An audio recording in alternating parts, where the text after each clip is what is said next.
నిరుద్యోగుల పైన ఈ కాంగ్రెస్ ప్రభుత్వం ఎప్పుడు కక్షపూరితమైన చర్యలు చూపిస్తూ ఉంది. శాంతియుతంగా చేయవలసిన దీక్షను కాస్త వీళ్ళు అక్రమంగా అరెస్ట్ చేసి ఇగో నిరుద్యోగులను ఇక్కడ బంధించడం జరిగింది.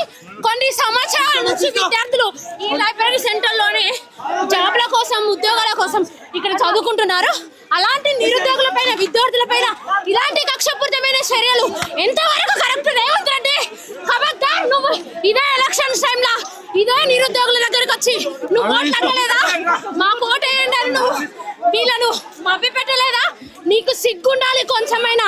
ఇప్పటి వరకు ఎన్ని ఉద్యోగాలు రిలీజ్ చేసావో, ఎంత మందికి ఉద్యోగాలు ఇచ్చావో కొంతమంది ఆశ ఉందా? ఎంతసేపు పెట్టుబడులు నిధులు ఏదైతే కాంగ్రెస్ ప్రభుత్వం ఉందో ఇది విద్యార్థుల పైన నిరుద్యోగుల పైన ఎప్పుడు నిరుద్యోగులను అక్రమంగా లైబ్రరీ సెంటర్ లో అరెస్ట్ చేసి నిర్బంధించడం జరిగింది. ఇదేమన్నా కాంగ్రెస్ ప్రజాస్వామ్యంలో ఉందా? నీకు సిగ్గుండాలి. నిరుద్యోగుల పైన సంవత్సరాలు తరబడి ఆ విద్యార్థులు చదువుకుంటుంటే వాళ్ళకు ఉద్యోగాలు లేక తల్లడిల్లుతుంటే వాళ్ళ పైన వచ్చిన బీజేపీ రాష్ట్ర అధ్యక్షుడు గణేష్ కొండ గారి ఆధ్వర్యంలో ఈ రోజు మా టీం ఇక్కడికి రావడం జరిగింది. అక్రమంగా అసలు వాళ్ళని కలవనీయకుండా వాళ్ళని లోపల గేట్ల లోపల ఏంది మీ డిమాండ్స్ ఏంది? ప్రధానంగా దేనికోసం ఈ తెలంగాణ ప్రభుత్వం తెచ్చుకునేందుకు నీళ్లు నిధులు నియామకాలు ఏ ఒక్కటైనా జరిగిందా? నిరుద్యోగుల కోసం జాబ్ క్యాలెండర్ రిలీజ్ చేసిరా?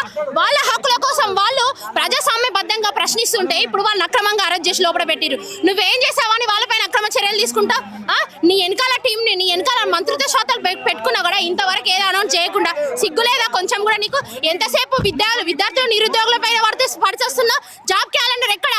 నిరుద్యోగ భృతి ఎక్కడ? ఇవన్నీ డిమాండ్ చేస్తూ ఉంటా వాళ్ళని తీసుకోవాలి లోపలేసిన. నీకు కొద్ది కూడా ఏమనిపించట్లేదా? ఆడపిల్లలు చూడకుండా